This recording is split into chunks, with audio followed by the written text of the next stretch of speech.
Hey, what's the deal, YouTube? It's your girl, Miss Honey.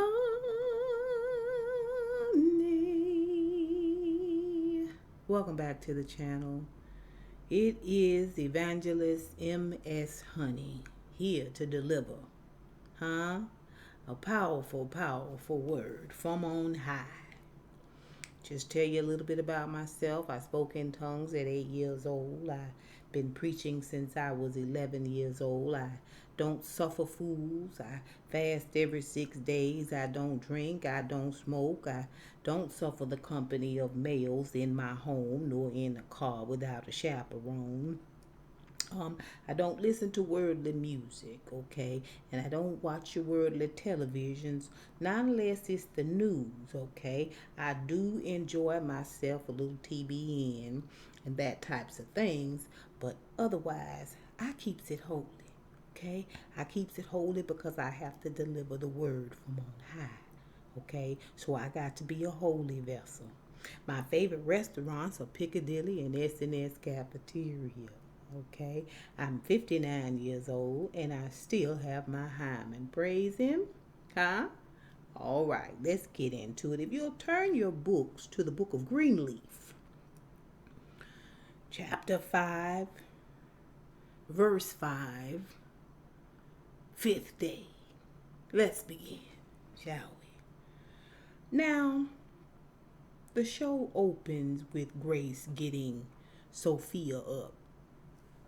And Sophia's sleeping in kind of late and she's kind of groggy. Now y'all know this is the the last service, church service they gonna have for Calvary.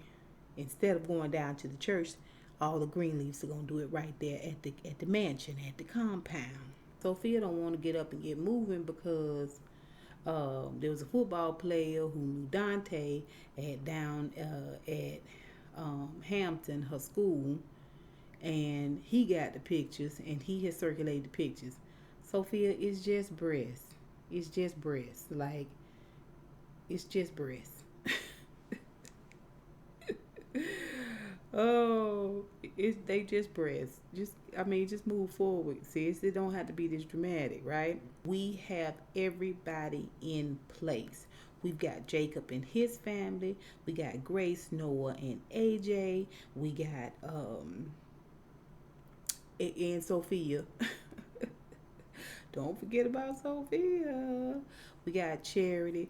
We didn't see Brother Nathan there until later on, but we got Charity and Marisol's son Nathan and Bishop, Lady May. Everybody's on deck for this last service, and Lady May is to speak. All right, so when they all get down and they're all sitting around, of course, there's some grumbling, there's some complaining, there's some eye rolling. Karissa has the nerve to speak up. She's feeling a certain type of way.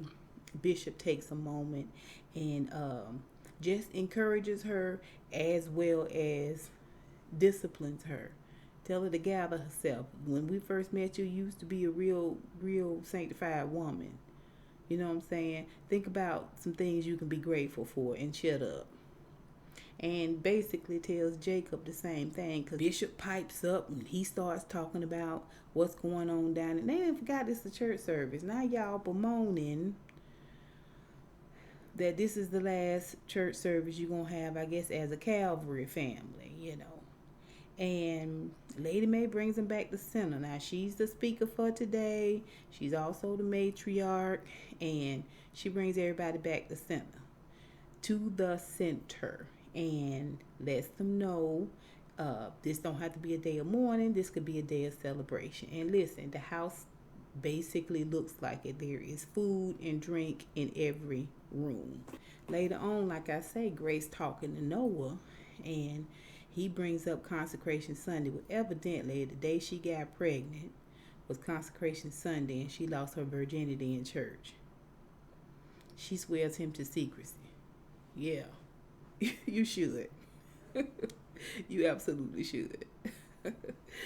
So later on, her and Noah go upstairs, and Grace confides in Noah about what's going on with the church. And he's like, wow, that's really crazy. And she's so tired and she's just so beat, and Darius isn't around, so Noah wants her to, he puts a pillow on his lap and he wants her to lay down on this pillow. And she no, I can't do that, especially since you got a whole bed behind you. You could send him on downstairs and have yourself a good old fashioned nap. She lays down on his lap. He says to her, um, why didn't she want to leave the house to Daryl? And Grace was like, I don't know. We don't know anything. She's just plumb exhausted, from just running around trying to find out what's going on and how it's going on and what she gonna do and all of that. And all the weight is on her shoulders, right? She goes on off sleep. She sleep for an hour and a half. When she wake up, he say, I've been thinking about this ledger book that the caretaker to the property had before I started. And it was all about everything he did around the property. And he journaled it all. He really thought that the lady was going to leave the house to him. So he made notes of all the maintenance, everything around the house, right? On the property. And he would make notes in the book about that Negro.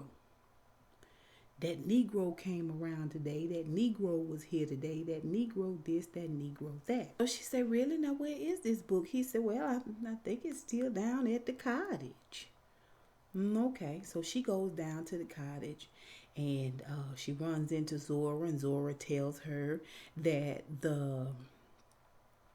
everything, all the old papers left from the cottage is in a box underneath the bed.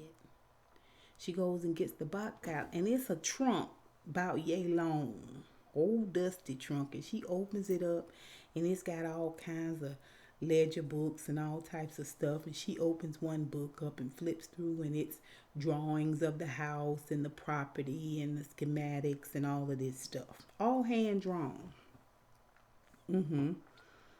Okay, all right. So now let's talk about Jacob upstairs before they go downstairs for this last church service downstairs in the parlor. And he is putting on his tie. He's trying to get it tied, and Karissa's easing around. Now, she really don't want this divorce. She's having second thoughts about this divorce. Now, she is having little minor temper tantrums. Like I said, when they went down to the church service, she want to pipe up and speak up and all of that.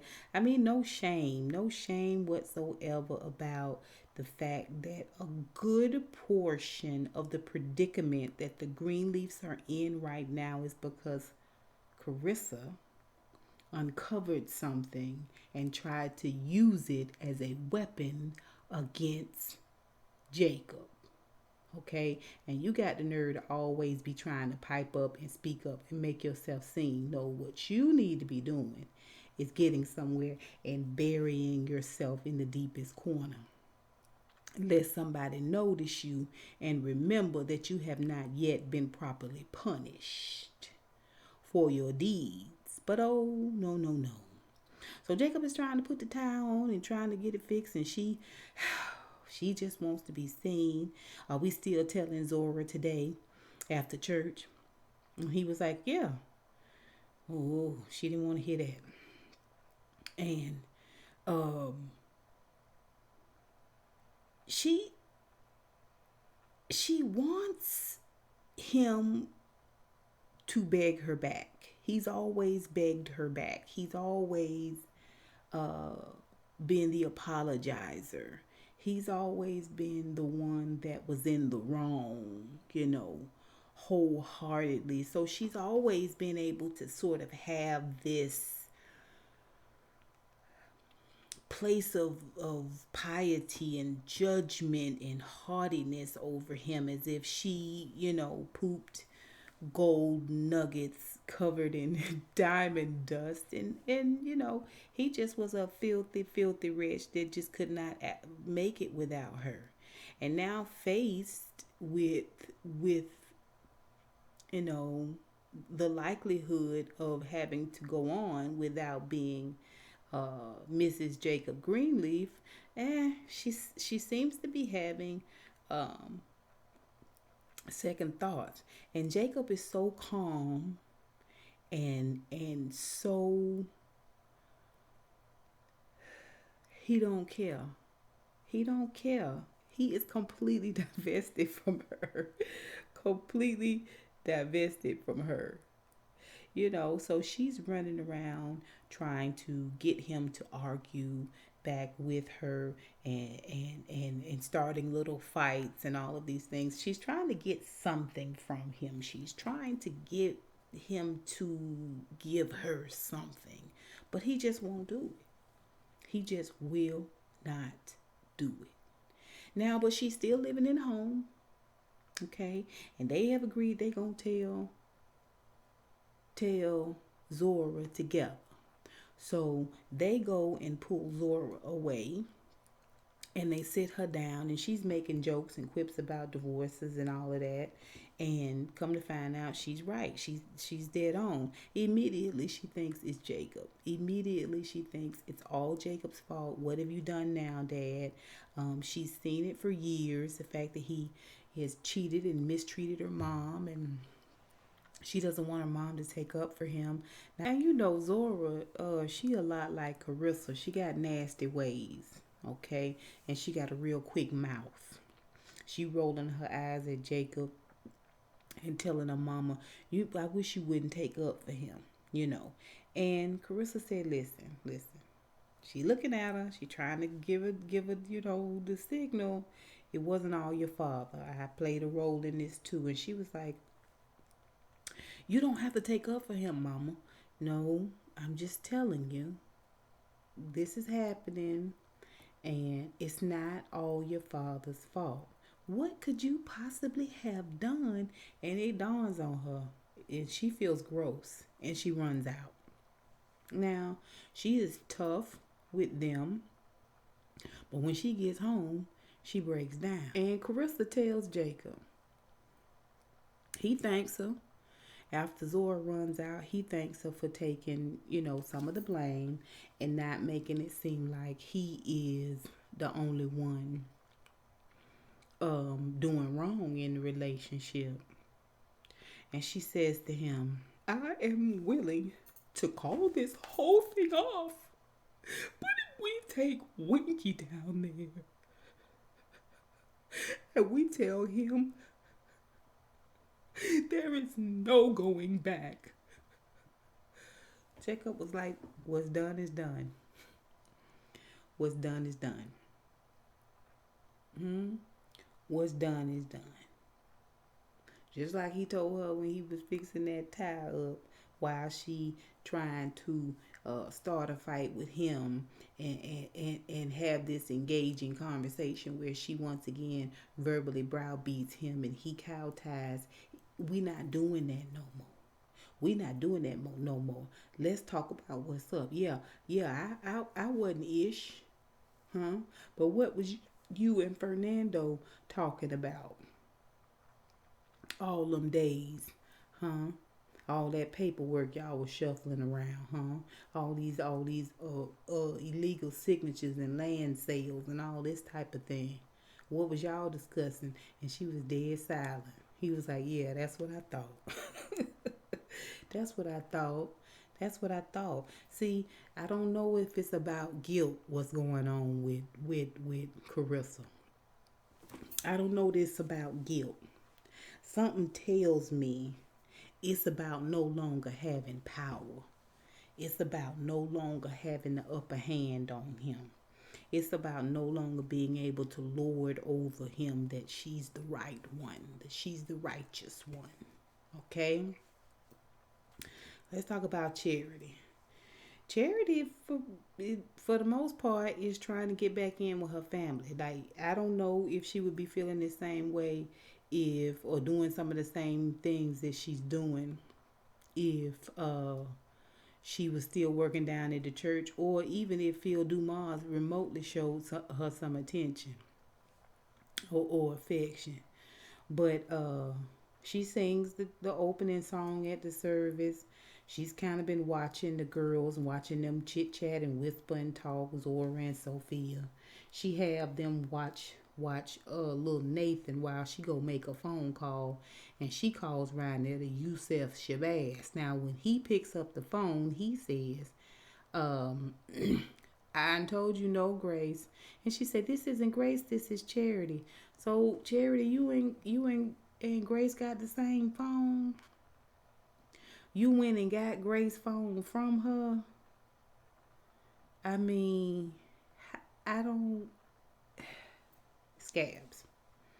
So she has a long conversation with him and tells him that she was almost uh, Mrs. Dumas, meaning his son's wife. I guess they had this conversation, and she said, if this is the story, she tells him the story. This is the story, and this what's going on. If you know anything to help us, please tell me, right? And he says to her, which it'd have been better off if he had said it to Grace. But when he said it to Charity, I mean, he could have said it to Zora and got a better result. But he says to Charity, the river only flows one way, and it ain't got nothing to do with the river. And she was like, excuse me. He was like, I just told you. I just told you all you need to know. Click, and he hangs up. Then we see where Charity goes and gathers everybody up for the last service. Not the last service, but they're going to all go down to the church, okay? Because now,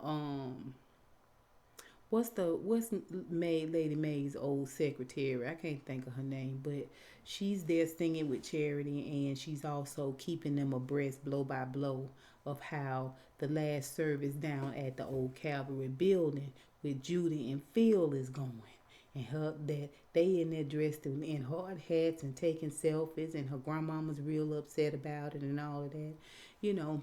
So Charity gets this idea that, you know, they all as a family will go down to the building. She got an extra key that she kept, and she let them all in.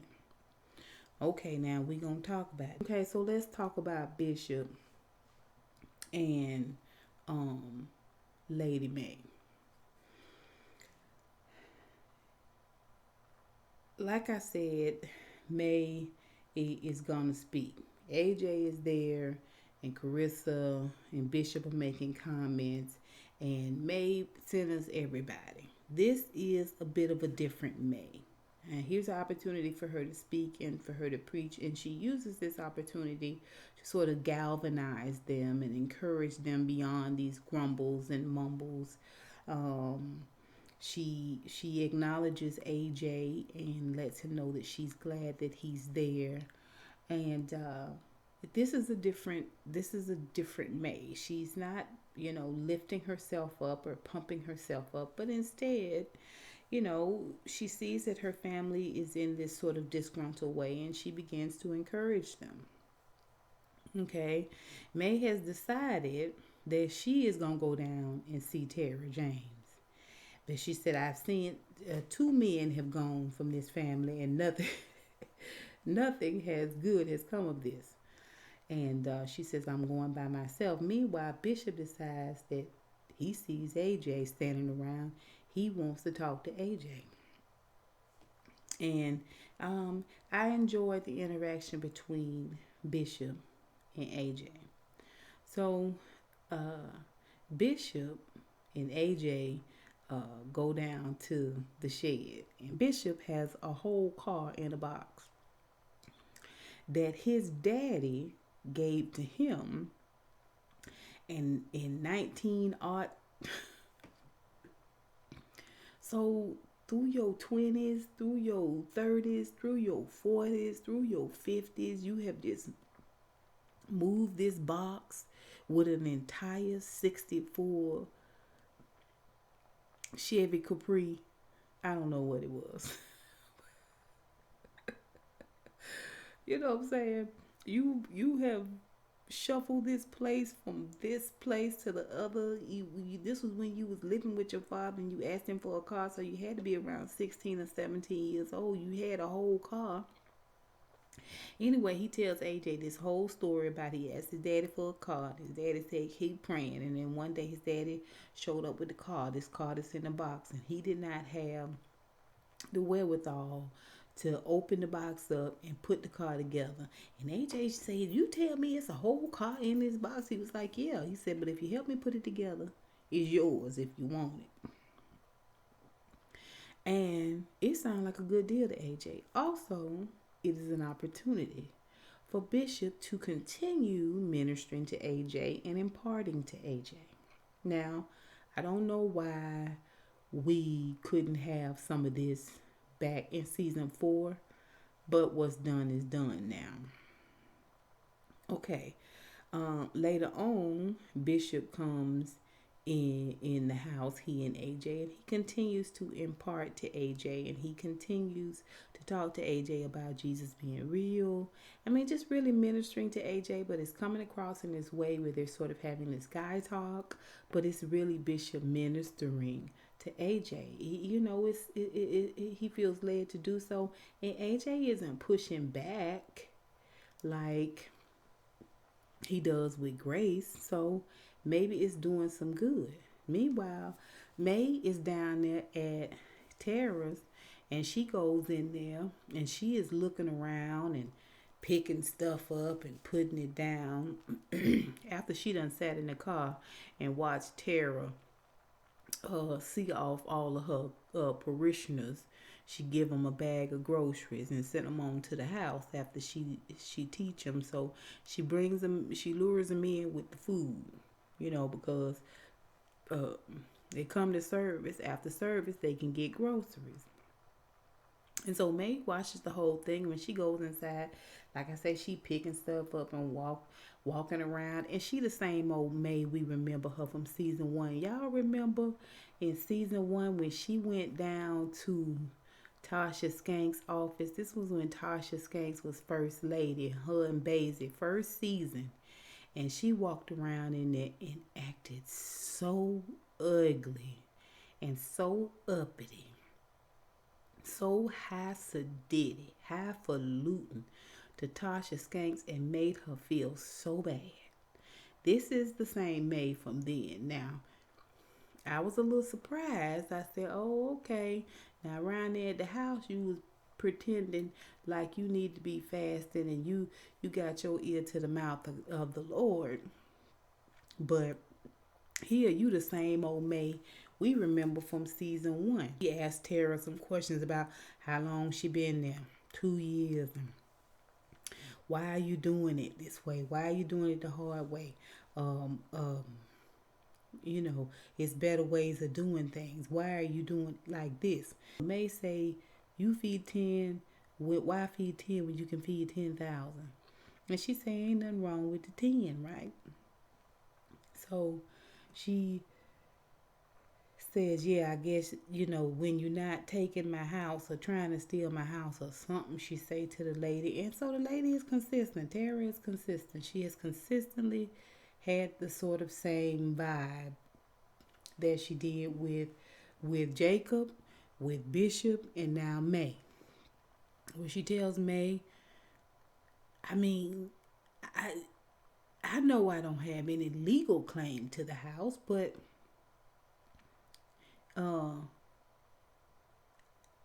just think about how much we could do with the property. Just think about how much we could do, how many people we could house, and how many people need help, and educational services and job services. Like having a piece of property that size, with that big old house, that would be a huge help to the indigent community.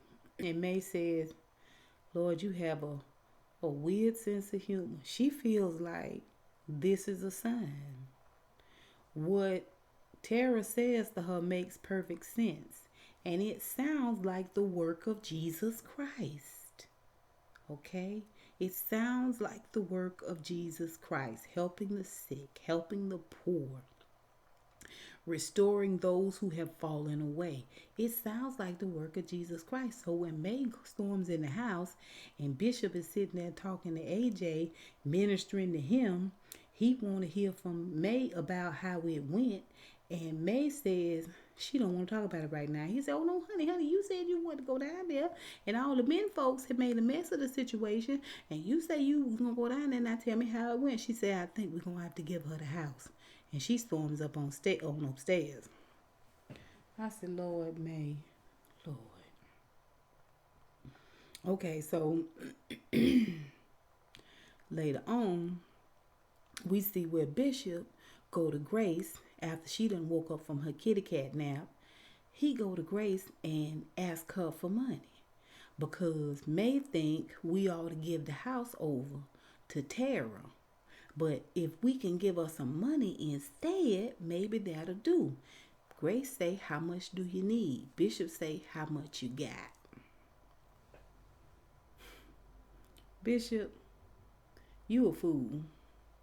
Okay, you a fool. We're going to talk about it. Okay, so then he goes back to May and tells May that Grace going to give him some money in lieu of giving the house. She don't want that money. She consider that blood money. Well, not blood money, but whole money.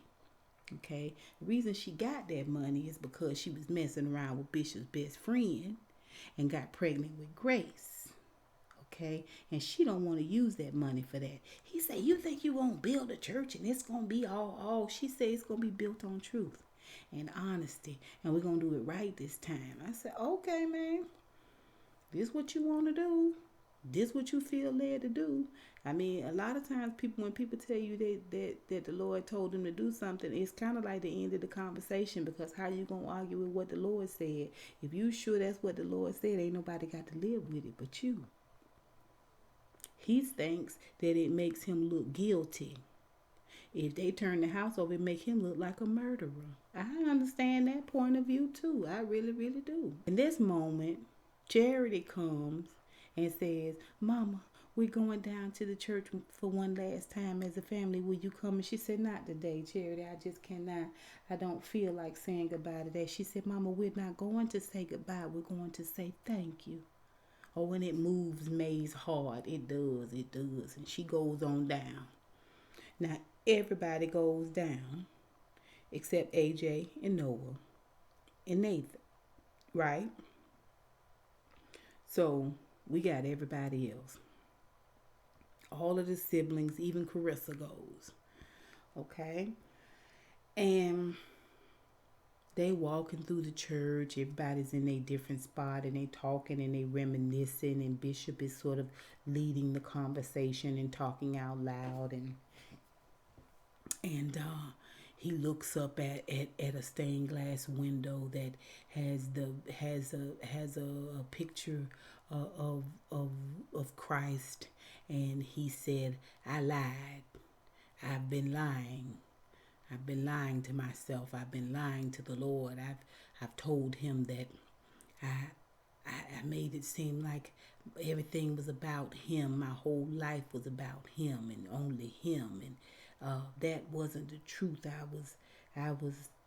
It's something about, he made it about May too. I don't. Anyway, this revelation is like the sky cracked open and the heavenly light shone down on him, and he decides, give her the house. Let's give her the house. If you say so. May looked up at the picture of Christ and she said, if he say so. So they go down after this, her and Bishop. Everybody else done went on back by their way. And they go over to Tara James. Knock on the door. She comes to the door. And she said, Bishop, May. Oh. And steps back a little bit before they can say anything, that we hear, I told you. I told you something about a penny. They show up more than a new. Oh no, that's not what she said. If a greenleaf show up more than once, yes, baby. And Bishop steps back and she steps on out and steps into the door and looks at both of them. Hmm. Uh-huh. Yeah. She feels like y'all feel guilty for something. Y'all got to be up to something. And she done summoned her ride, baby, and up pulls the Escalade. And Lady May and Bishop stand back and fold their arms and look at Tara like, oh, I thought you was all sweet and innocent. I thought you was all good and kind. Okay. And this the end of the episode. This how the episode end. All right. Listen, I enjoyed after Zora went upstairs to talk to her parents. We see where AJ had a chance to talk with Sophia, and he said some real good stuff to Sophia.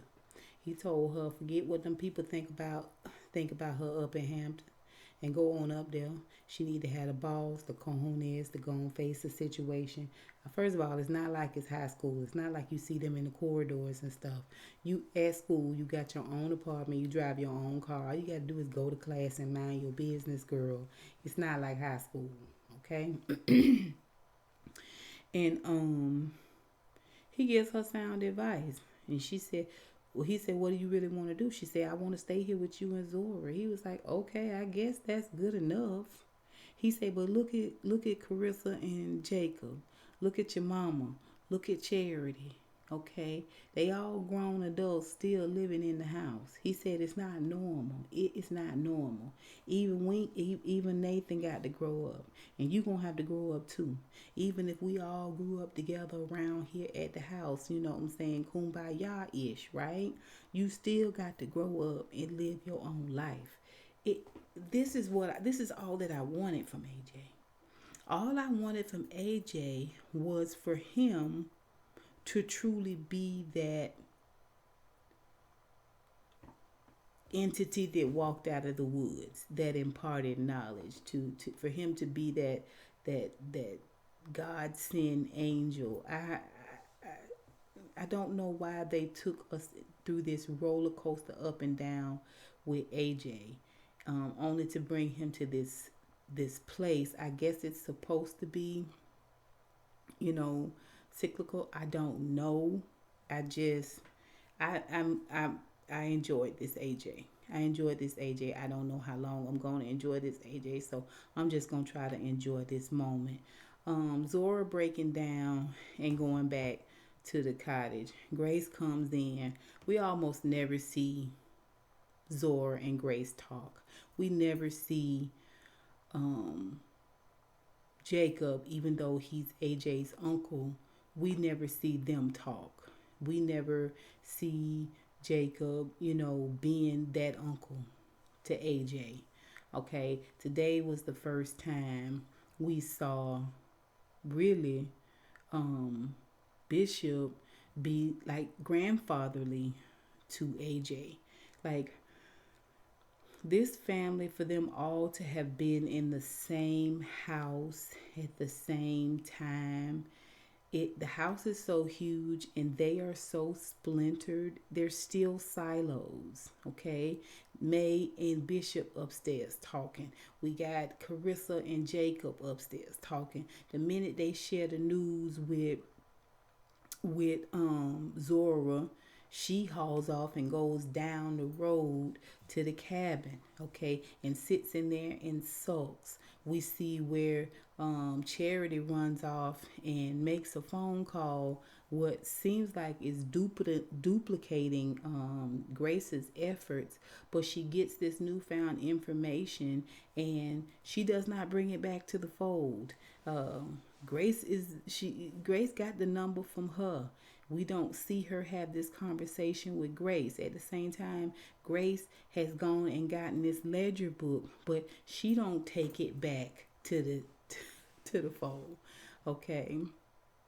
And Jacob getting a whole divorce right upstairs, and Grace got to learn it from Zora crying down in the cabin.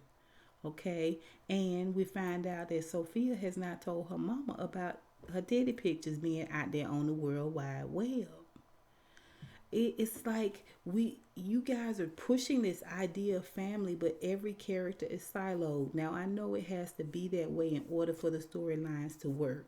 If they were to actually talk with each other and communicate with each other, they wouldn't be it wouldn't be as dramatic, would it? So everybody's got to act like uh, they don't know nothing. They don't need to get advice about anything. They don't need to have a shoulder to cry on. I mean, Grace has talked more to Noah, who has been gone for low these many 3 seasons. You know what I'm saying? He been gone for 4 seasons basically. And you talk more to him than you talk to Jacob. Okay, you talk more to Darius and know more about what's going on with and from Darius than you do with your own mama and daddy, and they lived through that period. They lived through that time. Y'all get what I'm trying to say? I don't want to be too preachy. I know that I am. I know that I am an evangelist, and I know I'm here to bring a word from on high. I hope that this is a word for you. You cannot be splintered and think you're going to come together. You cannot continue to operate in a silo and consider yourself to have a unit, a family unit. You won't ever be able to walk together, to fight together, to win together, to conquer together if you are so splintered, if you're not communicating, if you're not talking. Okay, now Grace went down to the church to celebrate the last day, making one last visit to say thank you to Calvary, and no mention of the ledger book.